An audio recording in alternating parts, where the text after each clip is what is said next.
So we'll go ahead and get started at 5:31 p.m. with the ask for forgiveness for that 1-minute delay, and welcome to Ann Patchett to Friends of the Winthrop Library's virtual author chats. It is such a pleasure to have you here. I'm so glad to be here. I'm so glad I didn't have to fly on a plane across the country and that you'll just take me this way. This is beautiful. But you know, we would have you that way too. So if it ever works out, we would love to have you. That's great. Well, I know that I emailed you earlier as we were trying to make this initial coordination and told you that one of your quotes about libraries is one that we share with donors and with supporters in every way. And so your support of the written word in your writing, first and foremost, but also in Parnassus books and for independent bookstores, as well as your advocacy for libraries and the importance of them in community is really powerful. So thank you so much. Thank you. Thank you. Absolutely. I am in Nashville and I'm very devoted to my library and my library board, and it's a big part of my life. So I like to be able to work with other libraries too. Wonderful. Well, thank you. I mean, it's literally, there are quotes that have brought our board to tears. So it's, and I think donors as well. It's been incredibly compelling. So thank you so much. Thanks. I'm going to give you a quick introduction. I actually failed on this on my last author chat, so I'll not do that too much. But as I have heard said, the more famous the person, the less an introduction they need. But regardless, I'm going to go ahead and introduce you, despite the fact that you probably don't need much of one. Ann Patchett is the author of 7 novels. We'll let you ask questions about those or let her tell you about those as we go along this evening. Also an editor of Best American Short Stories, 3 books of nonfiction as well, and a collection of essays examining the theme of commitment. And in 2019, you published your first children's book as well. A graduate of both Sarah Lawrence College and the Iowa Writers Workshop, and has been the recipient of many awards and fellowships. You should look them all up, but I want to get to other people's questions in our discussion here coming up. And also, I think very well known for opening Parnassus books in Nashville and your advocacy for independent bookstores and championing both books and bookstores around the country. And that has been, I think, a very powerful advocacy that has had ripple effects across the nation. So again, both your writing and that advocacy, thank you for that very much. And Ann is joining us from Nashville, where it is still a little bit sunny as well, it looks like. A tiny bit, yeah. All right. Well, we have actually quite a lot of questions that people sent in. Good. Is that a yeah, it's fabulous. I thought I would start with something a little bit broader, if it's okay, in the sense that, well, I was recalling that actually during my MFA, I wrote my critical thesis, including references to your work in bel canto. And the title was Dancing About Architecture. So writing about music is like dancing about architecture. It's very Elvis Costello. Yes, thank you very much. Yeah. And it's, I think there's so many interesting things about that book, but looking across all of your, and I'm talking about novels particularly here, I guess, but how do you come up with something that is a place and a plot that is, I mean, it's absolutely fascinating, right? Bel canto is set in this exotic location with this absolutely crazy event. And how do you come up with your places and your events? And I ask that because across your novels, you're in New England and you're in California and you're in South America. What is the inspiration for how you set a novel and how you think about what the story will be? Well, everyone's different. So let's just take bel canto.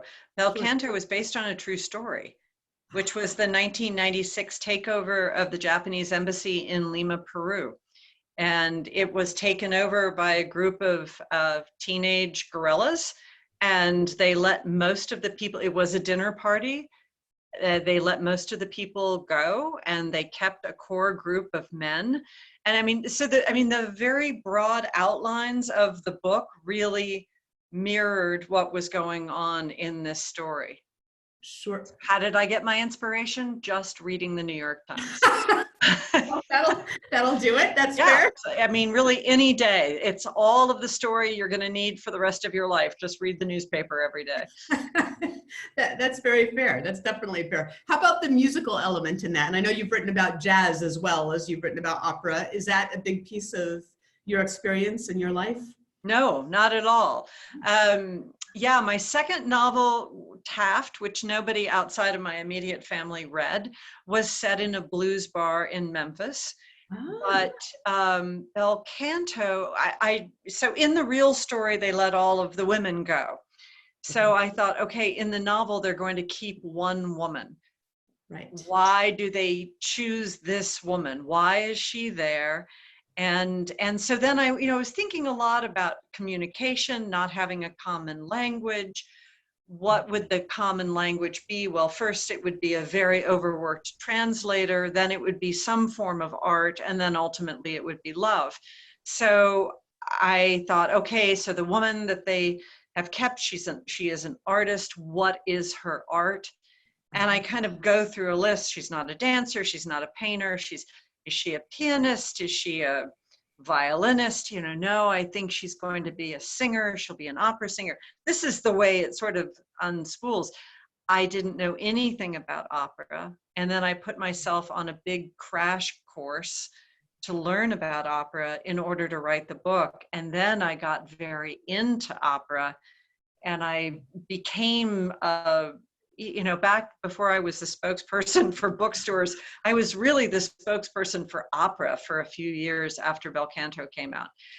So it was just about thinking about communication of a large group of people who didn't have a common language, and music and singing seemed like the best way to go, and therefore she was an opera singer.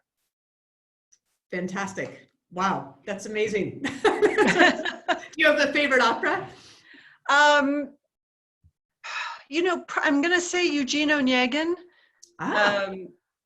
Okay. Yeah, it's probably my favorite opera. I mean, I love all of the Italian operas that everybody loves. Right. But I love Eugene Onegin. Yeah. Oh, wonderful. That was one of my father's favorites as well. That's great. Oh, That's great. it's just a great opera. It's just a great opera. That's, that's right. You can never go wrong with Puccini either, but yeah, exactly. That's right. So one of the, going back a little bit to a slightly higher level, one of the questions that came up from one of the folks online here is how, in this time that we're in, which is unprecedented in all of our histories, although many of us have been through other global events, but nothing quite like this. Mm-hmm. How do you see that affecting reading? Do you see people gravitating towards one kind of reading over another, avoiding one kind altogether? And then relative to that, how do you see that as navigating that as a bookstore, as a small bookstore owner? Well, it's interesting because I did a podcast today for the New York Times Book Review. And there were a whole group of book reviewers and me, and we were talking about this very thing. And everybody was saying that at first they had a hard time reading, had a hard time concentrating. And then we all kind of went our own ways, and that there were people who were really interested in reading the classics. A neighbor of mine knocked on my door the other day and said, "Do you have a copy of Moby Dick?" I was like, "I probably have 3 copies of Moby Dick." "Yeah, I totally got you." He was like, I'm ready now." Wow. So there's that person. A lot of people were saying they read short stories, they're reading essays, they want to read, but they're reading smaller things. Okay. I have been reading a lot of middle grade. I have been reading Kate DiCamillo. I just started reading Roald Dahl. I read BFG. I finished it last night. I don't have kids, so I've missed a lot of children's literature. But a book, a full novel that you can read in 2 or 3 hours is extremely satisfying for me. Yes. I've been reading a lot of nonfiction. So, all of which is to say, a lot of things that I normally go to, I haven't been going to. I put things down very quickly. If I'm not engaged with a book right now, forget it. It's out. I just read Peter Pan. Oh. Have you ever read Peter Pan? To my children. I mean, it's unbelievable. It's such a good book. It's terrifying. And and so psychologically traumatic and insightful. So that, things like that have really been such a joy. That's fantastic. So really Yeah. new explorations. Yes, Altogether. absolutely. Yeah, that's fantastic. That's wonderful. And then as far as the bookstore is concerned, we're not open to the public, but we're still shipping, and we're paying everybody's salary and health insurance, and just, treading like mad to try to keep our head above water. And Right. I've started doing videos in which I wear ball gowns. They're on Instagram, which is funny because I'm not on social media, so I've actually never seen any of them. But I put on the fanciest dress I have every couple of days and do these little 30-second book recommendations, because I feel like there are all these books coming out, but people don't have a way to find them. So that's my big mission right now. How can I make sure that people are finding these wonderful books that are being published right now? That is absolutely fantastic. And I have to say, I did go onto your blog at Parnassus Books and saw one of the beautiful gowns that you were wearing, I think, holding, recommending Valentine, I believe. Is that right? Oh, yeah. Oh, I love Valentine. Elizabeth Wetmore. It's a terrific book. I did 3 videos today in the bridesmaid's dress that I wore at my sister's wedding in 2005.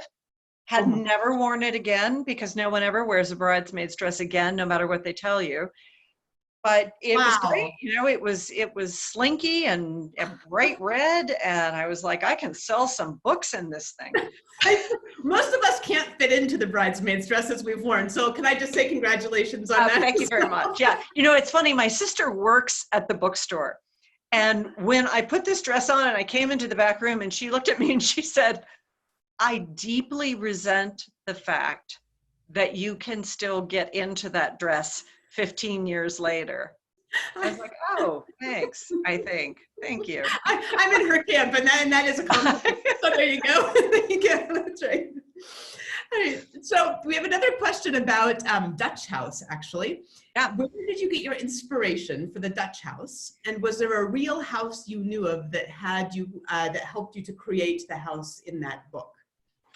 There wasn't a real house. Okay. Although there were plenty of elements of houses that I love. I'm somebody who really loves houses, although I think everybody loves houses. And it's not that I love any particular style of house. I can go into an incredibly modern house, or a arts and crafts house, or a big old Southern antebellum house, and I love them all. I just love beautiful houses. And so I put details of different beautiful houses that I have seen in my life into the Dutch House. The initial element for the book, though, was originally a novel about Elna, about the mother who goes away. And I really wanted to write a book about somebody who was poor and then becomes very rich and chooses to walk away from it, does not wish to have all of the trappings of life. And I wrote that whole book, and it was terrible. And I threw it out and I started over again, because I was really interested in the children and the people who worked in the house, and how all these different people were affected by her departure. I was more interested in the people she left behind than I was in her. And so I wrote the book again. Okay, so that actually is the follow-on question, is that the brother and sister have a complicated but wonderful relationship. And how did these characters evolve as you were thinking about the story? And maybe that's in the second writing. Yeah, and it was in the first in a lot of ways, but they were just, when I started the book, I thought this is a story about a sainted and righteous woman who doesn't fall for all the trappings that we have all fallen for in our life. And then the farther I went, and when I finished, I thought, no, this is just an awful woman. Like, who leaves her children, right? So then I was so interested in the children and how they felt and how the experience had been for them. And so I just shifted the whole thing. Okay, fantastic. Oh, that's great. That's great. All right. I'm sorry, these are very specific, but we have. No, it's good. I'm enjoying it. Okay, perfect. And we'll come back to a higher level here in a sec too. So these questions came from somebody about the magician's assistant. Oh, I nice. have a lot of readers here, Anne. I know you have a lot of Yeah. readers everywhere, but there you go. Okay, so why were Than, Guy, Parsifal, and Sabina without need of redemption? I have not read this one, so I can't elaborate. So I'll just hand it over. Why were they not in need of redemption? I don't know that they need, I guess it was because I, as the author, didn't see them as people who needed redemption. I saw them as kind and loving people who were struggling through their lives and trying to do their best and overcoming the mistakes that they had made. And that would be my best answer. It's a story about a woman whose best friend is a gay magician, and she is the magician's assistant. And just before he dies, they marry for reasons of inheritance. And then after he dies, and he dies in the first sentence of the book, Parsifal is dead. That is the end of the story, is the first sentence of that book. That's She finds a family that she never knew about in Nebraska, and she goes back and kind of goes back into his life and his past. Wow. So that's what the book is about. That's outstanding. I can just tell you that all of us now have all of any books of yours we haven't read, and perhaps even those we have are now going directly onto the top of the pile. Okay. And it's really funny when I go out on book tour, you meet people who have read all of your books. Right. And when I meet people who have read all of my books, often they'll say that the book that they like the most is Magician's Assistant. Interesting. Okay. Yeah. Okay. One question actually, just on a slightly broader or a slightly higher level, is because your books have been translated into so many languages, have you ever had feedback that was surprising, maybe, from one of the people that have read a translation? Or is there a different cultural reception to the books? I have no idea. The books are translated in over 30 languages. And what people often ask me, which I think is so hysterical, is how do you pick the translator? And did you think that was a good translation? And I'm like, in Bosnian? Are you kidding me? In Cantonese, in Korean, I have no idea. I have nothing to do with it. But Right. What is fascinating to me is when a book does really, really well in translation, Right. it's because of the translator, right? I mean, Sure. if your book flops in France, you just kind of think, well, they probably didn't get a great translator. But my books are huge, wait for it, in Poland. Really? I am big in Poland. Now, I've never been to Poland. I don't know why. Whereas in most countries, like a few of my books are translated, 1, 2, 3 of them. In Poland, everything has been translated. Everything is a big seller. And that's because obviously there is some brilliant writer in Poland who's translating all my work and making me look really, really good. And somehow translating me in the proper Polish sensibilities. But that's what I'm really curious about. It's like when you're successful. In Nashville, you meet people all the time who are trying to be country music stars. Sure. And the joke is they say, I'm really big in Japan. And often that's true. It's like somebody who cannot get a gig in Nashville will tour all over Japan and just be a big country star in Japan. So it's like, I always say, well, you're big in Japan, but I'm big in Poland. That's brilliant. That's great. I love it. It's good. All right, one more on the Magician's Assistant, since sure. I was so many people's favorite. Was Sabina supposed to be sexually confused? Confused. I think that Sabine had not found her love, until she did, and she found that love in a very specific person who she meets over the course of the book, and nobody was more surprised than she was. I don't know if that means that she was sexually confused, but she spent most of her adult life really truly being in love with a gay man. Right. It happens. Yeah. And then later meets his sister, who she never knew about, and really falls in love with his sister. So, Okay. Fascinating. yeah. Well, I think I'm picking up Magician's Assistant because I finished my current book. All right. Now, the same person asks about female protagonists generally, and this person's perception is that many of the female protagonists in your books have complicated or troubled romantic interests. And why would that be? You know, I have thought about this a lot. It's almost that they have very secondary romantic interests or no romantic interest. I don't write very much about grown-up romantic relationships between men and women. I'm much more interested in family relationships. And I really think that it's because I am interested in relationships you can't leave. Aha. So romantic relationships, you can leave, right? You know, the good ones, the bad ones, you can walk away from them.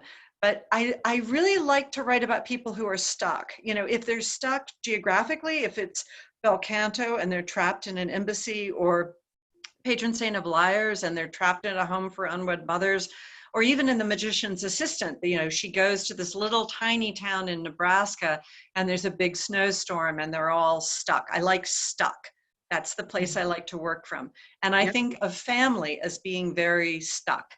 You can hate your family, but when the chips are down, you're going to come through for them. Whereas you can hate your ex-husband, and if the chips are down, you're really not going to come through for him, right? You know, you can break certain bonds, and then other bonds, no matter how hard you try, you really can't break them. And I'm interested in the unbreakable stuck bonds. But I should write more about romantic love. I think that. Oh, why should you? I don't know. All right, never mind. I'm not going to. You don't have to. All right, here's one about an essay, actually, a good question about an essay. In your essay, The Getaway Car, you talk about what it means for a writer to touch the hem of greatness. Talk more about that. Is there a literal hemline you recall standing next to of a person whose example lifted you up, or not? My memory, and I, you know, when somebody pulls out a very specific reference and I'm thinking, okay, I've got to remember what that was. But my memory was a story in which I was, how old was I? 30, and I'm 56. It was a long time ago. And I was giving a talk at a writers' conference in Columbia, Mississippi, and Eudora Welty was there. Wow. And there was a banquet, and she was behind me, you know, kind of, the tables were round, and her chair was sort of to the back of mine. And she was wearing, you know, she was very, very old, and she was wearing a pistachio colored dress, sort of like a grandmother of the bride kind of fancy old lady dress. And I dropped my napkin very purposefully at one point and leaned over to touch the hem of her dress. You know, I just thought, I want to like put my finger on the hem of Eudora Welty's dress. In retrospect, it's sort of creepy, although she didn't see me do it. Nobody saw me do it. It was very subtle. But I did have that feeling of touching greatness. She was so, so important to me. And I went to her funeral too. Right. When I was probably, how old would I have been when she died? Like maybe 38 or 39, but I was in Nashville and she died in Jackson, Mississippi, where she lived her whole life.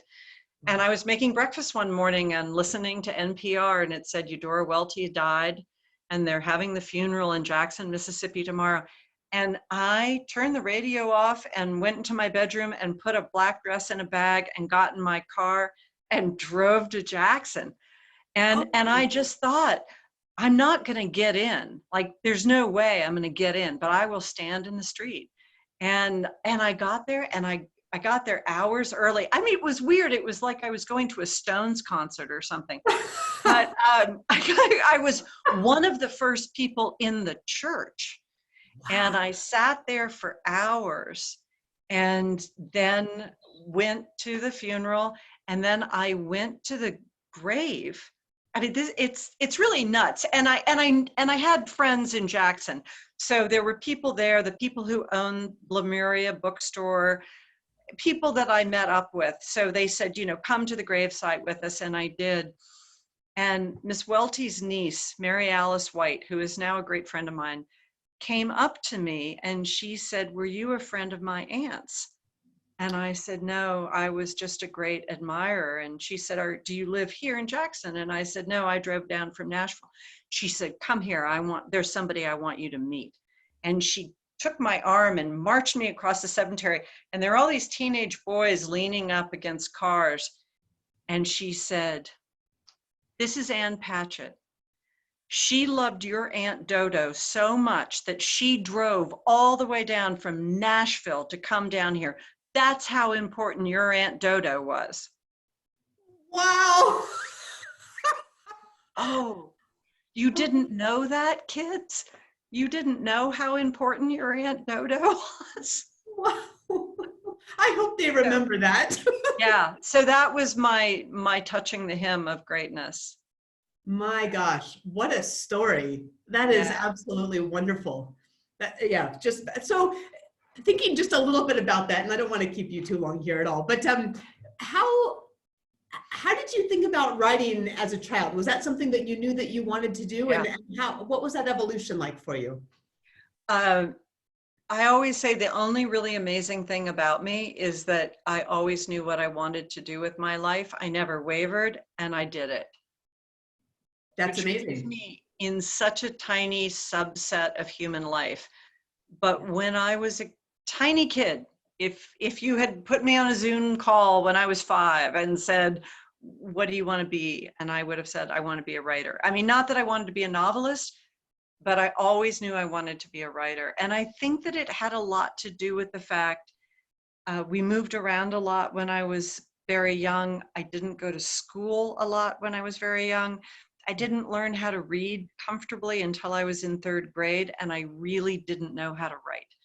And I think that it was to say I want to be a writer, I wanted to be able to write. Right. And I kind of conflated those things in my mind. This is what I wanted. I want to be able to read and write. Right. And then it became, this is what I want to do with my life. Yeah. Amazing. Wow. That's amazing.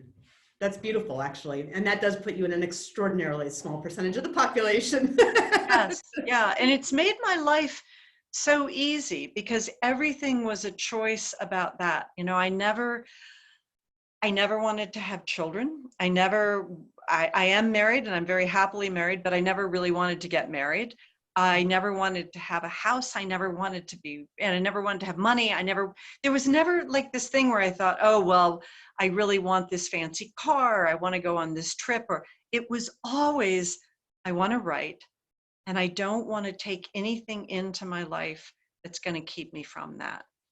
Wow. You know? And it was a very, very simple life.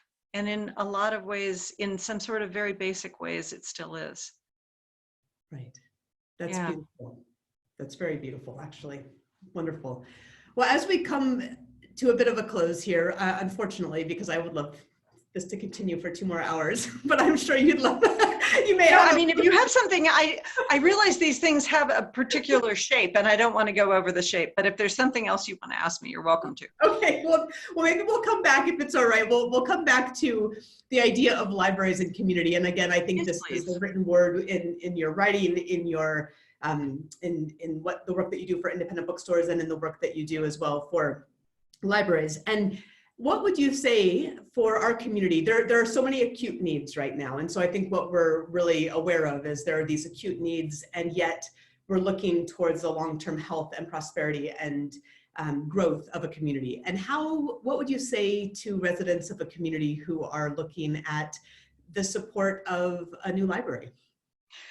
My gosh, there are so many things to think about. One, if you can afford to buy a book, then think about somebody who can't afford to buy a book. I mean, I realize in a way it's old-fashioned to just think about libraries in terms of books, but that's a really wonderful way to think about contributing to your library. So I can buy a hardback that's $30, and I would like everybody to have the opportunity to be able to read, to be able to know what I know. So I'm going to give $30 to the library so somebody else can read a book. If you have more money and you say, I'm buying a new computer and it's $3,000, and that's really important, and look at all the ways the computer helps my life and helps me achieve what I want to achieve.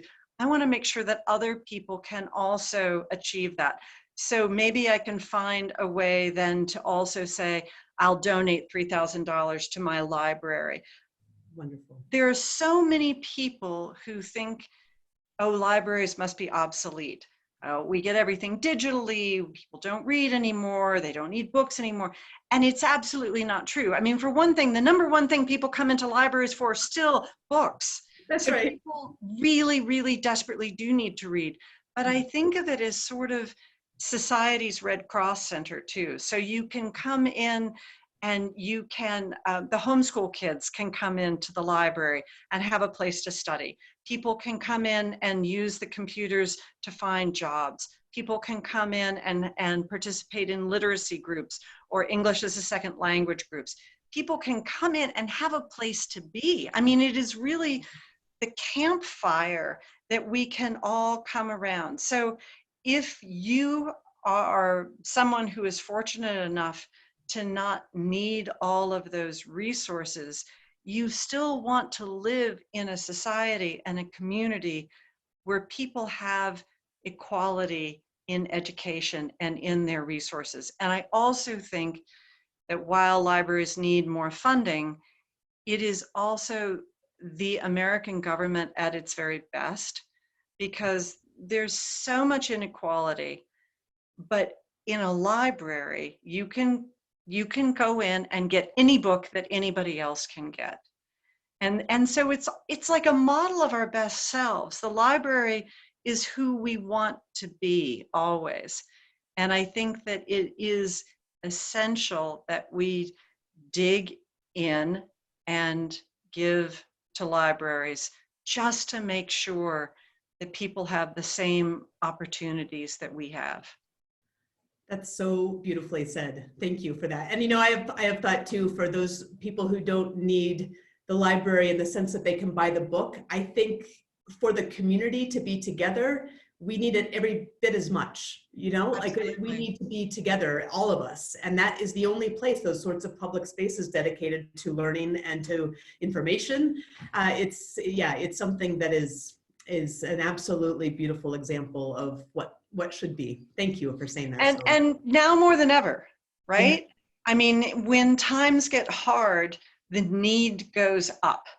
And the library, you know, when the doors are open, the library is going to be more and more taxed, because there are going to be more and more people who are looking for jobs, who are trying to figure out what they're going to do next. And we're going to be leaning into the resources of the library. So you've got to make sure your library is ready to meet those needs. Absolutely. And for those who are on this call that are not yet familiar with the work that we're doing to bring a new library to Winthrop, you can look at winthroplibraryfriends.org for an update on that status. And we'd love to have you all a part of the campaign. It's really very exciting. But tonight it is most exciting and an incredible honor to have you, Ann, join us with Friends of the Winthrop Library as really sort of our patron saint of our board, I will say again, and I think for so many around the world as well. So thank you so much for sharing your words and your wisdom and your energy. It's truly an honor and a delight. It's been so nice meeting you, and I really appreciate you reaching out. It's just been wonderful. Thank you. Thank you, Ann. All the best in Nashville to you. Thank you. You too. Take care. Take care. Bye-bye. Bye-bye.